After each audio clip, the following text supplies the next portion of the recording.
The color of your pee should be a very, very light yellow, like lemonade. The reason for this is because when it's light yellow like that, that means that you're getting enough water. Your pee is only really dark yellow, or it should be, in the mornings after you've slept for 8 hours and it had time to collect and it's really saturated. So the darker the color yellow that your pee is, the more saturated it is. And saturation should really only happen if you're not drinking, and you should only not be drinking when you're sleeping. You need to be drinking throughout the day, even if it's only like sips, you don't have to necessarily guzzle. Although I am a guzzler, I like to kind of drink like half of a cup to a whole cup, or like half of a water bottle at once. I really like getting a lot in me, a lot of water at once. For some reason, it just refreshes me. But if you're not like that, then, you can just sip on it or whatever. But water is really important throughout the day to keep you thin. And you know that you're getting enough when the color of your pee is really light yellow. Even sometimes it might be clear, and that's okay too. The amount of water that you need is 1 gallon a day. Now, that seems like a lot, and it is a lot.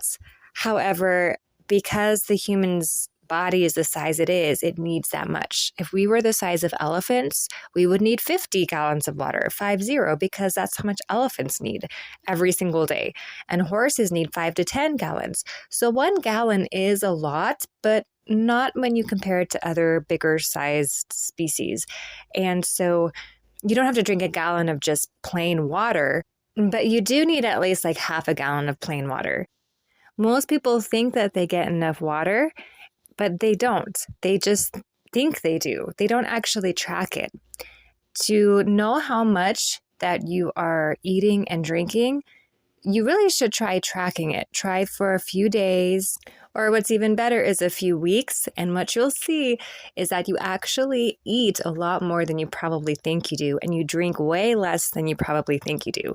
That's what happened to me. I food journaled for about 3 weeks, and I just noticed I was eating so much more than I realized I was, and I was drinking hardly anything. So try doing that if you think that you drink enough, and that can be the test to see if you really actually drink as much as you think you do.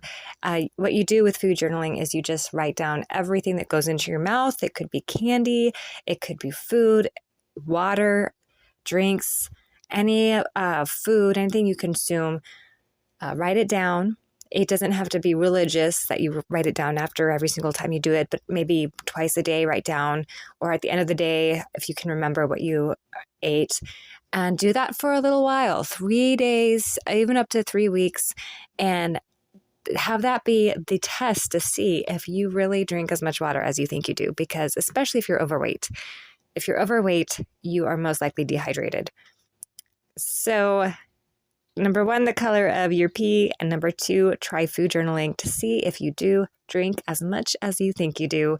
And if you know that you don't drink, then you can experiment and trial and error your way into drinking more plain water. I did that as well. One thing I tried doing was kind of weaning myself off of other liquids by adding water to them. And so like juice is 99% water anyways. And so if you just water it down, it still tastes like juice. It's not anything gross. I would do that with milk a little bit, with soda, and it's really not as bad as you'd think it would be, but it really helps you get used to the texture of just more watery. And then I was able to just drink plain water, at least a half gallon, and I never looked back. I started to crave it. It was something I looked forward to. I noticed myself getting thirstier for it. And so if you know that you don't drink enough water, there are ways that you can trick yourself or learn how to at least drink half a gallon of plain water a day, because you need that minimum. And there are things your body will do, and reasons why your body will stay chronically overweight if it doesn't get enough water itself. And I explain that in some of my other discussions. So stay tuned, or follow me at Weight Loss with Johanna. You can go to my Patreon, and I have tons of videos there, or follow me on YouTube. But you do need to drink water and find a way to do it if you're not.